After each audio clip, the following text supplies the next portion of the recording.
Hello, this is Mr. White, and this video is on implicit differentiation, part 2. And here is the one exercise, the one multi-part exercise that we're going to work on in this video, and it deserves a video of its own. Let's kind of take a big picture look here. We've been doing implicit differentiation, and certainly we could jump right into it and implicitly derive this. And that's exactly what we do in part D. But first, in parts A through C, we look at the option of what would happen if we were to try to explicitly derive this. In other words, what if we were to try to get y by itself and get the usual y equals some function of x format? It turns out in this case it can be done. And that's what we're going to do in parts A through C. If this exponent was, if this had been like y to the third power, our job would become, it'd be a lot more difficult to write this function explicitly to get y by itself. If this were to be y to the fourth or fifth power or higher, it would generally be impossible to get y by itself algebraically. But it's just y squared, so let's explicitly write this function. All right, we're going to notice that this looks like some quadratics here. We've got a 4x squared quadratic and a y squared quadratic. And we're going to use one of our favorite quadratic techniques, and that is completing the square.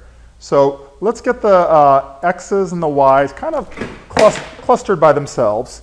So let's get the 4x squared and the 8x together. And then let's get the y squared and the minus 6y together. And let's move the constant over to the other side. Now there are various ways, various little subtle differences in which people may try to do completing the square.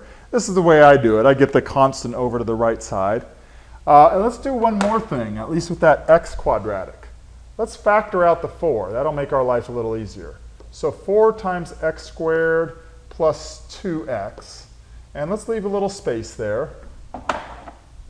Plus y squared minus 6y. There's nothing to factor out there. If there was a coefficient in front of the y, I would certainly factor it out. Equals negative 9 still. Now let's recall how we complete the square. We ask ourselves, what constant can I add right here that would make this a perfect square trinomial? And I'm not going to completely review that whole process. That's something you should be able to recall, and you're certainly welcome to ask for further assistance in office hours if you like. But I'm going to trust you understand that we need to put a plus 1 there for completing the square. And similarly, if I want to complete this square, y squared minus 6y plus what constant? We're going to take that 6 divided by 2 and square it. I hope you understand why that works too.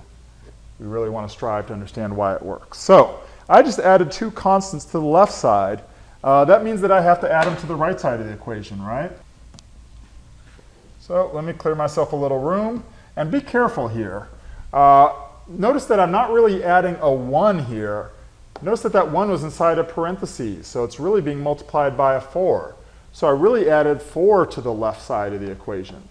So let's be sure to do that on the right. Let's add a 4. And then this 9 really is just a 9, no trickery there. So plus 9. Okay, let's again proceed with the completing the square process. At this point in completing the square, we would write this as the square of a binomial. So 4 times x plus 1 times x plus 1, or x plus 1 quantity squared. Plus, same thing here, right? That's going to be y minus 3 quantity squared. And when I simplify the right side of the equation, I've got a minus 9 plus a 9, and then plus a 4. That's going to give me just 4.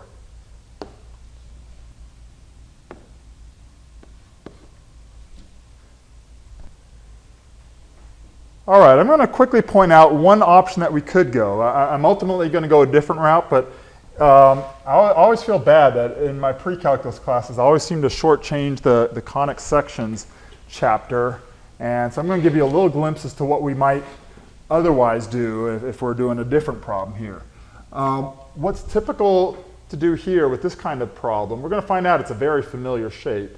What's typical, and you don't need to write this in your notes, but just watch and follow along, is to divide both sides by 4, and that would give you x plus 1 squared, and I'm going to put over 1 for emphasis, and you'll see why in a moment, plus y minus 3 squared over 4 equals 1. And that is a standard form equation for a very familiar shape. It turns out to be the ellipse. And what I wanted to show you, before we go on about our calculus business, but what I wanted to show you and invite you to investigate on your own if you're so inclined, is how the properties of the ellipse are present in this equation. This should be very familiar. This plus 1 and this minus 3 are the reason why the center of the ellipse has been translated to the left 1 and up 3. That reminds us of our pre-calculus transformations. Also notice that this is 1 squared and this is 2 squared. And it turns out that 1 and 2 are what are called the semi-minor and the semi-major axes of the ellipse, respectively, of the ellipse, respectively. So again, the properties, the shape, the position of this ellipse is present within that equation. That's a whole other topic. That's an interesting one, but it's not what we're doing here. So let's remind ourselves what our task at hand is. I'm going to get rid of that. Our task is to find the two explicit functions. So we are not to write this ellipse in standard form. We're to get y by itself, remember? So let's focus on where we're at here, and let's proceed to get y by itself. How about we subtract this term over to the right side? Again, our goal is to get this by itself. So let's start stripping away all the excess junk on the left side of the equation. So we'll have y minus 3 squared equals 4. And again, I'm subtracting this over to the right side. Minus 4 quantity x plus 1 squared. I'm going to do one more thing on the right side. Since I just happen to have a 4 on both of those terms, let's factor that 4 out. Let's do 4, 1 minus quantity x plus 1 squared. Okay, not doing anything to the left side in this step, but in the next step I'll take the square root of both sides of the equation, and that will give me y minus 3 equals, now square root of 4 is going to be 2. Square root of this doesn't square root cleanly, and make sure you don't make the mistake of thinking that it's the same as square root of this minus square root of that. It's absolutely not. So we're simply going to write square root 1 minus quantity x plus 1 squared and not attempt to simplify it any further. I do have one thing missing right here. Do you see it? Here's a little clue. I'm going to erase that equal sign and move it over a little bit because I need to remember the plus or minus here. Okay, now I've got y equals, I'll move the 3 over, and I'll get 3 plus or minus 2 square root 1 minus x plus 1 squared. That is our explicitly written function. Again, this is not calculus at all. Part A here was not any calculus. It was just some algebra. It's completing a square and such. And I'll point out, if I bring this graph back up here, I'll point out that when we have the when we use the plus there, when we do 3 plus 2 root 1 minus x plus 1 squared, that's going to give us the top half of the graph. And when we do the minus, 3 minus 2 root 1 minus quantity x plus 1 squared, that's going to give us the bottom half of the ellipse. So those individually, that red curve and that blue curve individually are functions which together comprise an ellipse, which in its entirety is not a function.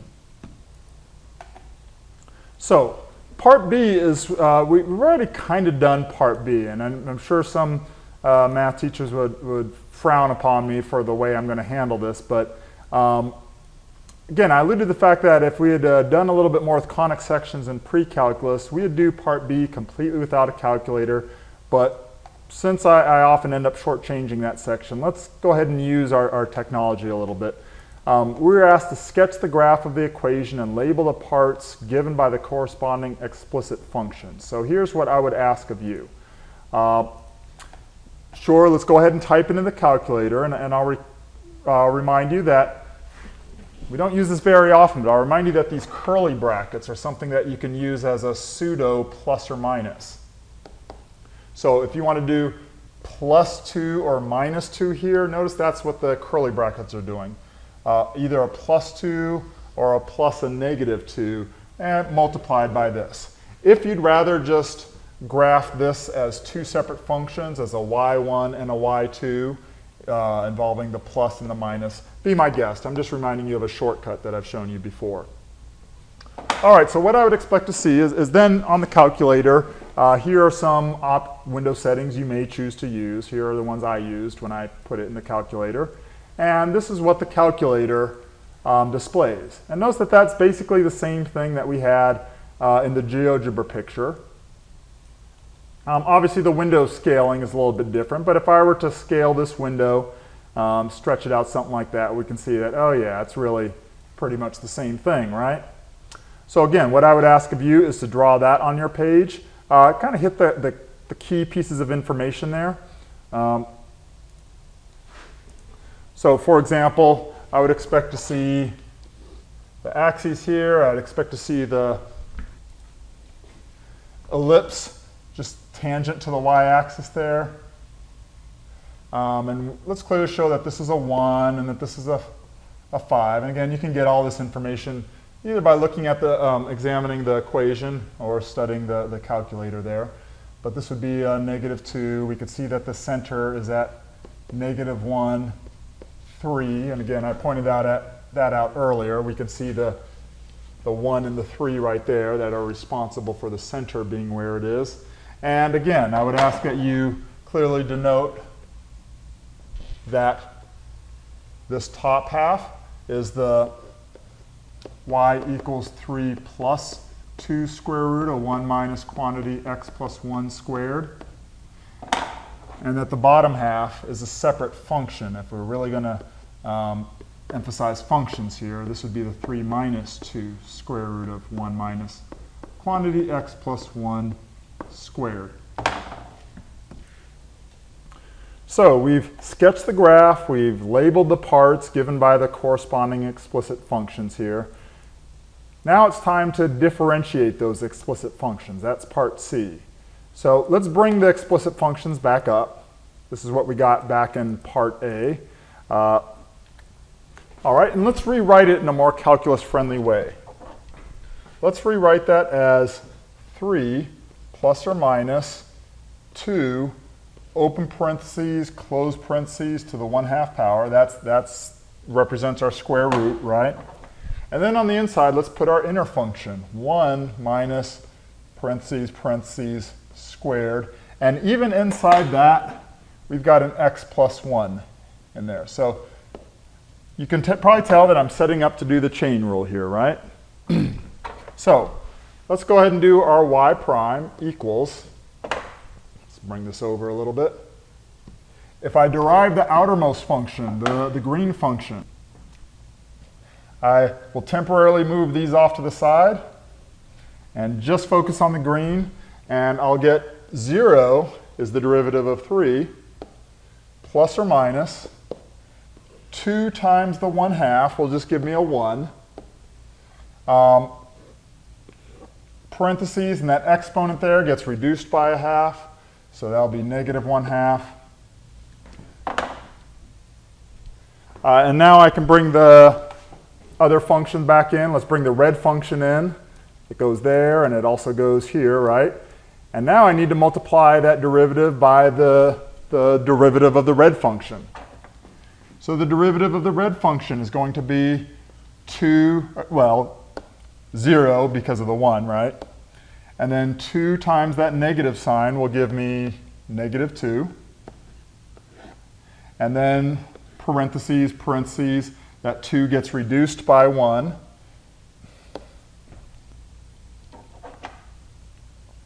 To the 1 power there. And inside of that goes the blue function.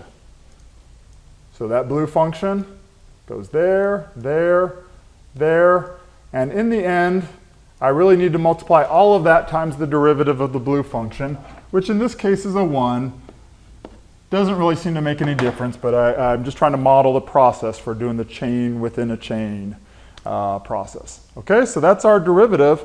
Now just time to clean it up a little bit. Okay, let's see what we got. We've got a -2 and a 1 and an x plus 1. Let's put that all up top.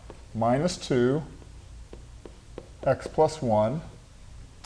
And that is all over this with a positive 1/2 exponent, right? So I'm taking that negative 1/2 exponent and putting it into the denominator. So 1 minus parentheses x plus 1 squared, and that's all raised to the 1/2 power. Now I'm going to do something a little bit strange here. Normally I would put the plus or minus out front. So normally I would put the plus or minus out here. But in this case, for reasons that aren't obvious right now, I'm going to put it down here, and you'll see why in the next step. Okay? Hopefully you don't have any, or you don't disagree with my option of being able to do that. And I'm going to say that that is my explicit derivative. And really, those are two separate derivatives, right? It really represents two separate derivatives for both the plus and the minus option for those two separate functions. So now it's time to go on to the last part of the question. Now, notice that in the last part, we're going to now do the implicit differentiation, but we will come back to our answer for part C, and we're going to compare what we get in D to what we got in part C. So let's scroll down for the moment and bring the very original equation up here. Now that we've done all this work explicitly, maybe we're getting a renewed appreciation for implicit differentiation. And as it turns out, as far as implicit differentiation goes, this one is not too bad. Let's remind ourselves that we're essentially, with implicit differentiation, just doing d over dx right from the beginning. And when I derive term by term on the left-hand side, this term will give me an 8x. This will give me 2y dy over dx. Again, that's the chain rule taking place there, dy over dx. This term will give me 8. This term will give me 6. dy over dx. And this will give me 0. So I won't even bother to write it. And on the right-hand side, I've also got a 0 as well. All right, remember we're trying to get the dy over dx by itself, so let's keep those two dy over dx terms on the same side. And I'm going to, at the same time, go ahead and factor out the dy over dx.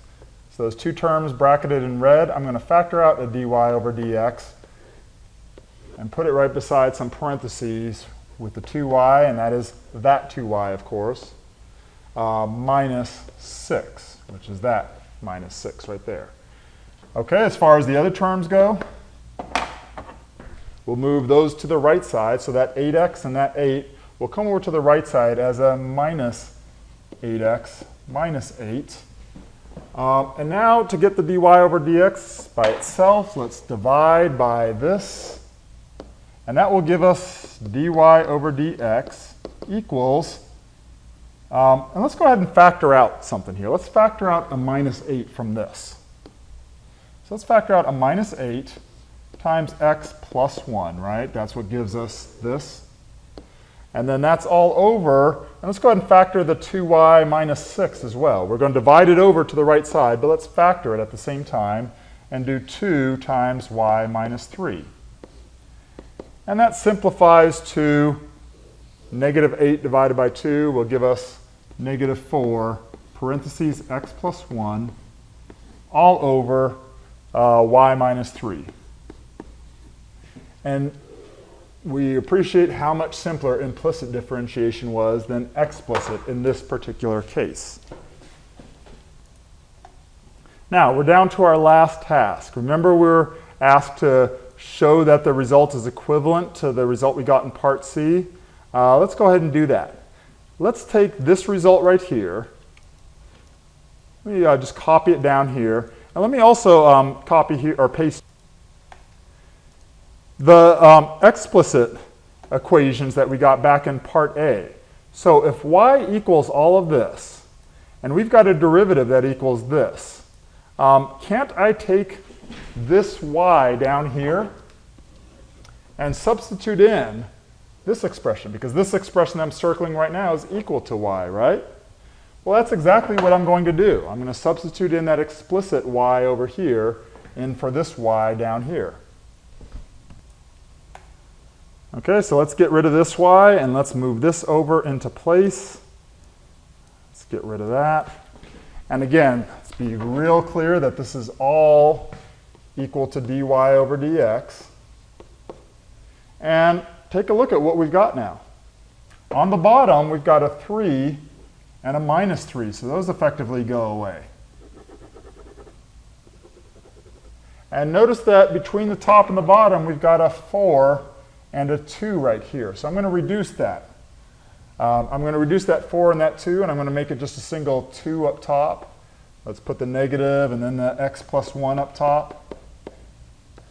I was just finishing up the numerator there. And then on the bottom, we've got plus or minus square root 1 minus parentheses x plus 1, close parentheses squared. Getting ready for the dismount here. So that is still our derivative, right? And guess what, ladies and gentlemen? That is exactly what we got for part C. If I scroll up a little bit, we see that is exactly what I got for part C. And now you can see why I, at the time, put the plus or minus down below. Is just because I anticipated what was coming up, and it matches down here.